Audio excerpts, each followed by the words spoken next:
Hello and welcome to another episode of the Classical Republican. Today we are in the Giuseppe Verdi Piazza and we're reading The Cosmopolitan of Nations by a book filled with Giuseppe Mazzini's writings.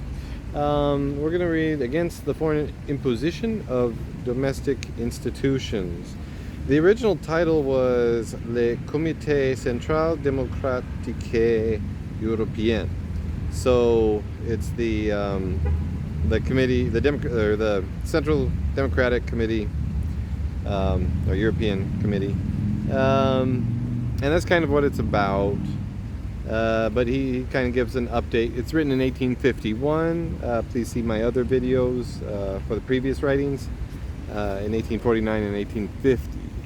Now, he says the active forces of revolution are growing. They are bonding together and getting organized.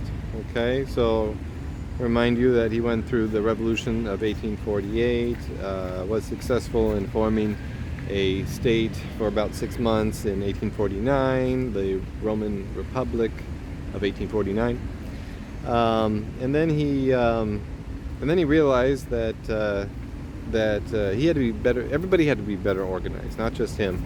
But you know, they had the potential in 1848, and they went and they blew it because the people they were fighting against, the elites, the monarchs, were organized and united together. And so he says that the people need to be organized and united together. And so that's the purpose of that committee. He says it will be the fulfillment of your efforts in the supreme synthesis of an epoch, whose meaning can be summarized in the following 3 words: liberty, association, labor. Okay, so this is the first time he's really talked about, well, not really talked about labor, but bringing it together with liberty and association. And he talks about the failures of the revolutions in 1848 of Germany, Italy, Hungary, Poland, France, and he says that you're all fighting one by one. It makes me think of the action movies when you have the all the bad guys. There's like a dozen bad guys, and they go after the hero, one single hero, and he's able to fight them all off because he fights them one at a time. And so if they all ganged up, they could have won. And so that's kind of what's going on. That's what he's pointing out here, is that everybody was rising up one by one. There was no coordinated effort in all those different countries, and they weren't even united in interests, even though they had some common interests. They weren't coordinating, and he says that because of local interests or narrow interests. And here he also talks about, from now on you can hardly achieve any rights except by first accomplishing your duties. So, you see my other video on the duties of man by Mazzini, and, that's all about, we can have rights. You can say that, we have rights, but you need to be fulfilling your duties in order to achieve those rights, in order to personally achieve those rights, or collectively achieve those rights, because you won't be able to, and I think Martin Luther King realized some of this also, because he had he got all that legislation through Congress, not him personally, but he pushed for it to get voting rights and whatnot, and other equal rights, other civil rights, and then it was a law, and there was nobody really willing to enforce it. Jim Crow was hurt, but it wasn't entirely broken, and so they were able to. He foresaw that they would continue to have problems unless they were organized, and so that's what Mazzini is pointing out too, with the rights and duties. And then he gives counter arguments to what the reactionary right. He calls them reactionary writers. But apparently there was this whole kerfluffle with the UK, in Great Britain. They were intercepting the mail of Republican exiles from the 1848 revolutions, and they were actually alerting the authorities in other countries about what these Republican revolutionaries were going to do. And so that was that looked really bad. The government looked really bad, and they received a lot of criticism for that. He says again, countering the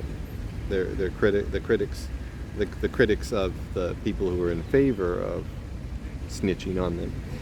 What is that? He says we do not want anarchy, and again here I think he's meaning chaos. We seek order and peace. We want free association, fraternal alliance of all nationalities, to abolish poverty, and to get rid of every rule that rests on force, ignorance, or lies. It doesn't want terror. He does here talk about using violence. He says martyrdom is often sacred for the individual who pursues the good. It is absurd for nations who actually have the power and courage to realize the good. Okay, so he says that a lot of times especially in political philosophy, we say as the individual is, so is the nation. Maybe vice versa also. But he says martyrdom doesn't really work for the nation. So you have one nation who's going out and putting themselves out on a limb to for a good cause. He says that's not gonna cut it because that's just irresponsible. Let's see, let's go on. No, he says that he doesn't want to abolish anything that forms the essence of social order. Okay, so this is so he might seem like a reactionary here, but what he's saying is that we don't need to tear down and destroy our something that has been around a long time, institutions that have been around a long time, as long as they're as long as they're still functioning for some benefit of society. And so let me read some more here. It says, but we know that as the association of human beings becomes stronger, more closely knit, and broader in scope, everything will be transformed and everything will be improved. Each serious and permanent expression of human life is sacred to us. It says family, country, personal convictions, individual liberty, work, and property are all different components of the association in which we believe. We could not destroy even a single one of them without mutilating human nature itself. Okay, so he seems a little conservative there, reactionary rather than conservative.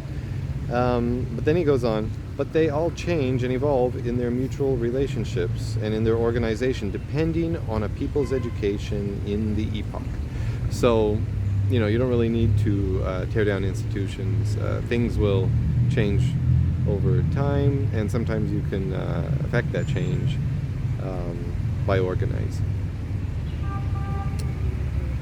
He says we do not want either immobility or arbitrary will. We'll get back to that in a second. Towards the end here. But he goes off on, he talks about the Central Committee and their mission. He talks about, so you have the Central Committee and then you have national committees. So the Central Committee, so over all of Europe, doesn't seem to be any organization at this time in the United States, coordinating with Mazzini's efforts. But there has been, excuse me, there is talk about getting Americans on board and becoming a part of this committee.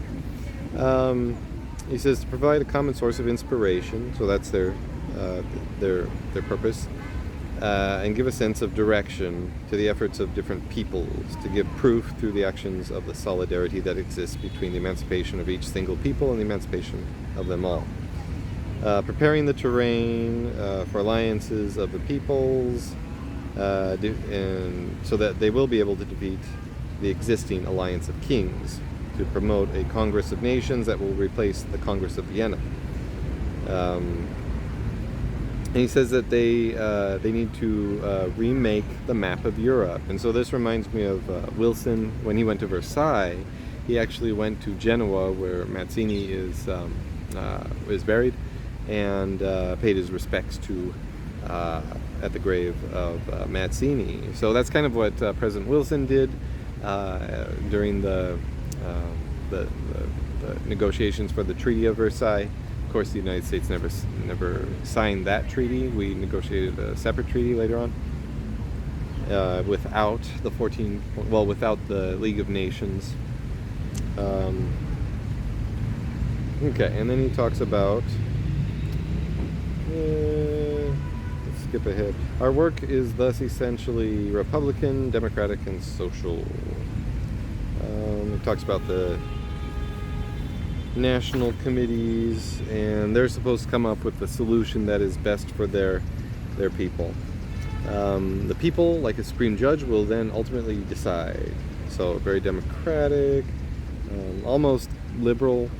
The European Central Committee can see to it that those specific national solutions do not diverge too much from our common ground. So the Central Committee is there to provide some cohesiveness.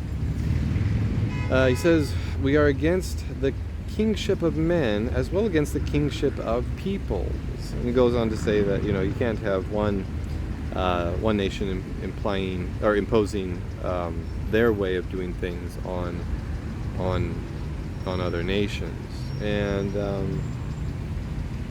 I think the United States gets accused of this a lot, and they impose a lot upon other nations. But one thing that's interesting to point out is that the United States has never imposed, as he says here, their own model on their brothers. So the United States has actually never forced an exact replica of their constitution on other countries. They actually, most other countries that they remake, when we're doing nation building, is more of a European model, Westminster model, where you have a prime minister and a president, but the president isn't like an American president. It's more like a European president. And then he talks about living authentically, and then he says the watchword for every patriot today is action. And that's it for the imposition of domestic institutions from 1851. All right, I know that was kind of long, sorry about that, but this is all really good stuff, and I'm in Rome. Okay, until next time, long live the Republic.